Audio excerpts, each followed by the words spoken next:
सभी को नमस्कार। आज के इस महत्वपूर्ण वीडियो में आप सभी का स्वागत है।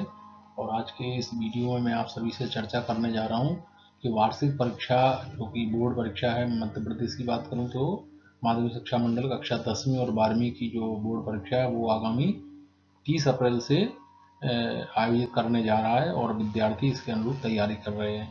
और इसके लिए कक्षा 9वीं 10वीं 11वीं और 12वीं के लिए लोक शिक्षण संचालनालय द्वारा प्रश्न बैंक जारी किए गए हैं। अब विद्यार्थियों के समक्ष ये एक बड़ी समस्या है कि वो प्रश्न बैंक से कितनी तैयारी करें, कैसी तैयारी करें, और एक भ्रम की स्थिति उनके समक्ष निर्मित है कि क्या कितने प्रश्न आएंगे।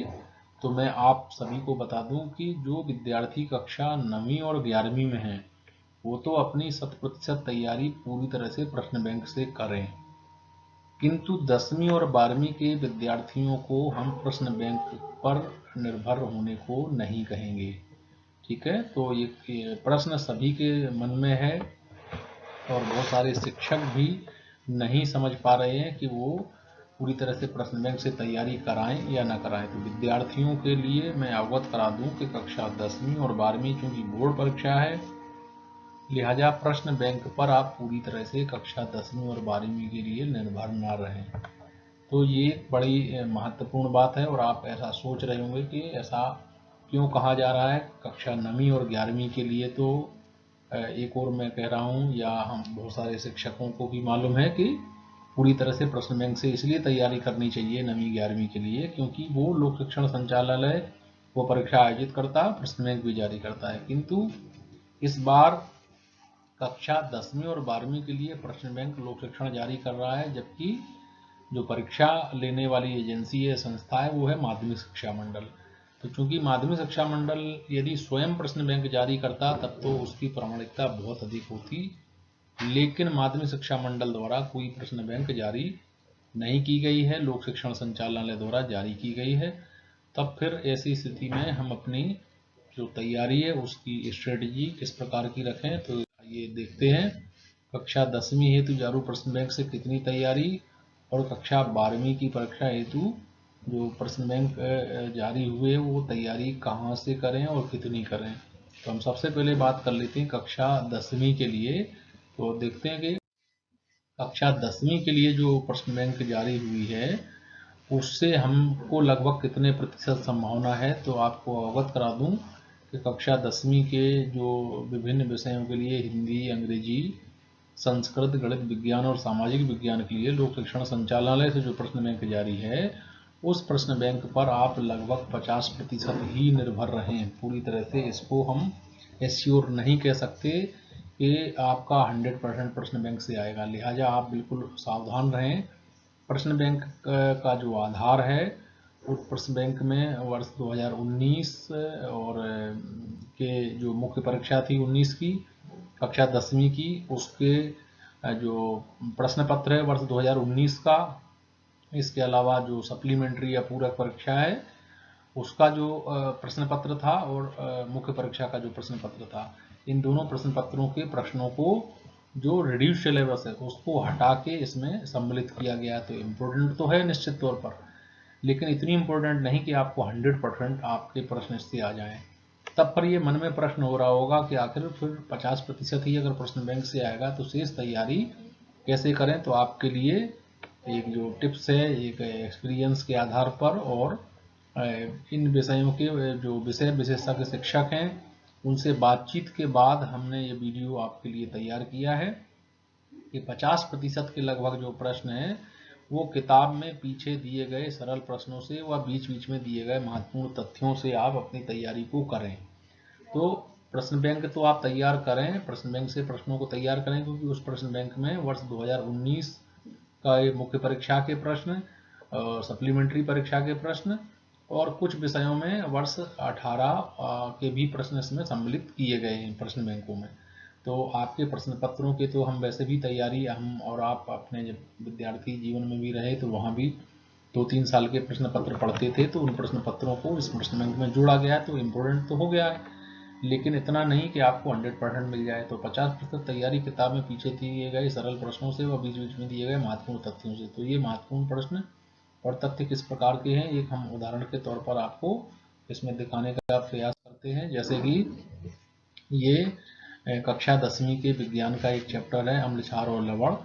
इसमें ये नीचे जो तथ्य लिखे हुए हैं, इसमें लिखा हुआ है क्या आप जानते हैं। तो ये तथ्य लिखा हुआ है, तो इस प्रकार के तथ्य आपको एनसीईआरटी की किताब में मिलेंगे। तो ये कक्षा 10वीं की विज्ञान और गणित में तो पूरी तरह से एनसीईआरटी की पुस्तक अप्लाई है, लागू है, किंतु हिंदी, अंग्रेजी, संस्कृत, सामाजिक विज्ञान में अभी भी जो मध्य प्रदेश पाठ्य पुस्तक निगम है उसके द्वारा जो एमपी बोर्ड का पाठ्यक्रम है वही अप्लाई है, वही लागू है। किंतु कक्षा 10वीं में विज्ञान और गणित में एनसीईआरटी का जो पाठ्यक्रम है, पाठ्य पुस्तक है, उससे पूरा का पूरा कंटेंट लिया गया है। तो उस कंटेंट में आप देखेंगे कि इस तरह के जो क्या आप जानते हैं, इस तरह की चीज़ें कई जगह लिखी मिलेंगी। ये हमने उदाहरण के तौर पे दिया, तो इनको आप पढ़ना किसी भी हालत में ना भूलें। इनसे प्रश्न आने की पूरी संभावना है। तो आप इन जो तथ्य दिए हुए कि आप जानते हैं, इनको आप अच्छे से तैयार कर लें, इनमें से आपके प्रश्न आने की संभावना है। इसके अलावा भी एक और चीज़ जो इम्पोर्टेंट है वो है, आप इसको देखें कि आपकी जो एनसीईआरटी की किताब है विज्ञान की, गणित की, उसमें लिखा रहता है आपने क्या सीखा, और उसमें कुछ तथ्य या बिंदु दिए रहते हैं। तो ये फैक्ट दिए हैं, तो ये फैक्ट बेहद कीमती हैं। आपसे अनुरोध है कि उस प्रश्न बैंक के अलावा इन सभी तथ्यों की एक बार स्टडी अच्छे से कर लें, अध्ययन कर लें। इनमें से ही प्रश्न आने की बेहद संभावना है। तो ऐसे में प्रश्न बैंक और ये तथ्य मिलकर आपको लगभग 80 से 90% तक आपकी तैयारी को पहुंचा देंगे। ठीक है, तो आप इन तथ्यात्मक बिंदुओं को और बीच बीच में जो ब्लॉक या कैप्शन इस प्रकार का आपको किताब में मिले, जहाँ जहाँ एनसीईआरटी का पाठ्यक्रम अप्लाई हो गया उनके लिए, और जहाँ नहीं अप्लाई हुआ उनके लिए प्रश्न बैंक एक सहारा है ही। लेकिन आपकी पुस्तक में जो सबसे पीछे प्रश्न उत्तर दिए हैं सरल रूप में, उनसे आप अपनी तैयारी को करें। तो कक्षा 10वीं के लिए हमने आपको टिप्स दी। कक्षा 12वीं में भी लगभग इसी प्रकार की टिप्स आपको अपनाना है। कक्षा 12वीं में लोक शिक्षण ने जो प्रश्न बैंक जारी की है उससे लगभग 50% संभावना है कि प्रश्न आपके आएंगे, 100% नहीं आएंगे। 9वीं 11वीं में जबकि 95% से ऊपर संभावना है कि आपके, बल्कि 99% कि जो प्रश्न बैंक जारी हुई है 9वीं और 11वीं की, उसमें से प्रश्न आएंगे। लेकिन 10वीं और 12वीं में प्रश्न बैंक की सिक्योरिटी 100% नहीं दी जा सकती है। लेकिन 50% से ज़्यादा प्रश्न इसलिए आने की संभावना है क्योंकि जो प्रश्न बैंक है, ये इस प्रश्न बैंक में 2019 के मुख्य परीक्षा का प्रश्न पत्र, पूरक परीक्षा का प्रश्न पत्र, 2018 के प्रश्न पत्रों के प्रश्नों को शामिल किया गया, लिहाजा ये इम्पोर्टेंट है। इसमें से रिड्यूस सिलेबस जो है, जो पाठ्यक्रम है, वो हटा दिया गया है। तो उस हटे हुए पाठ्यक्रम को, प्रश्नों को शामिल नहीं किया गया है।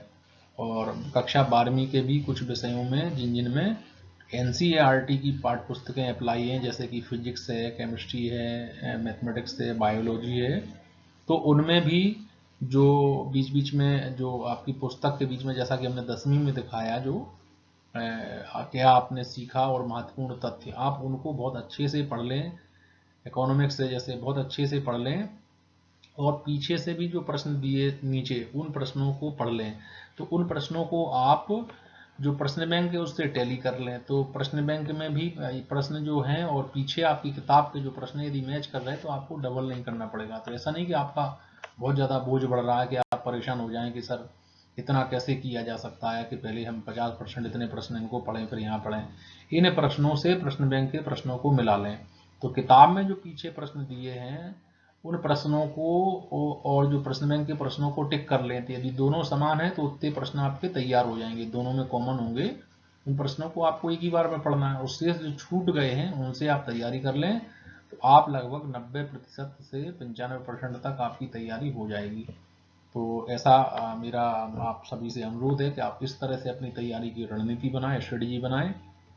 इसके अलावा कक्षा 10वीं के जो पेपर है उसको कैसे लिखें, बेहतर जो कॉपी है कैसे लिखें, इसके लिए हम अतिशीघ्र बहुत बढ़िया वीडियो तैयार आपके लिए कर रहे हैं कक्षा 10वीं के सभी विषयों के टॉपर्स के हिसाब से। तो उनको आप देखें ज़रूर। तो कक्षा 10वीं वाले विद्यार्थियों को मदद मिलेगी, कक्षा 12वीं के विद्यार्थियों को भी मदद मिलेगी। तो उम्मीद करता हूँ कि आपने इस वीडियो को अच्छे से समझ लिया होगा और ये आपके लिए मददगार होगा, ऐसा मानना है। और शिक्षकों से भी अनुरोध है कि वो इस तरह की स्टडी अपनाकर विद्यार्थियों को तैयारी कराएं। यदि आप हमारे ब्लॉग पर कुछ पढ़ना चाहें तो आप, जैसा कि हमारे वीडियो में पीछे देखते हैं अक्सर, ये लिंक डली रहती है, इस लिंक से आप बहुत सारी चीज़ें हमारे इस ब्लॉग पर भी शैक्षिक जानकारियों को पढ़ सकते हैं।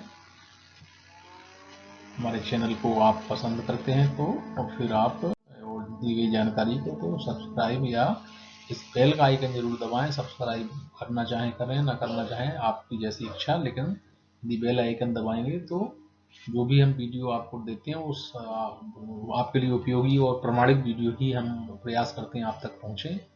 और आपने को यदि पसंद करते हैं तो आप लाइक जरूर करें। बहुत बहुत धन्यवाद।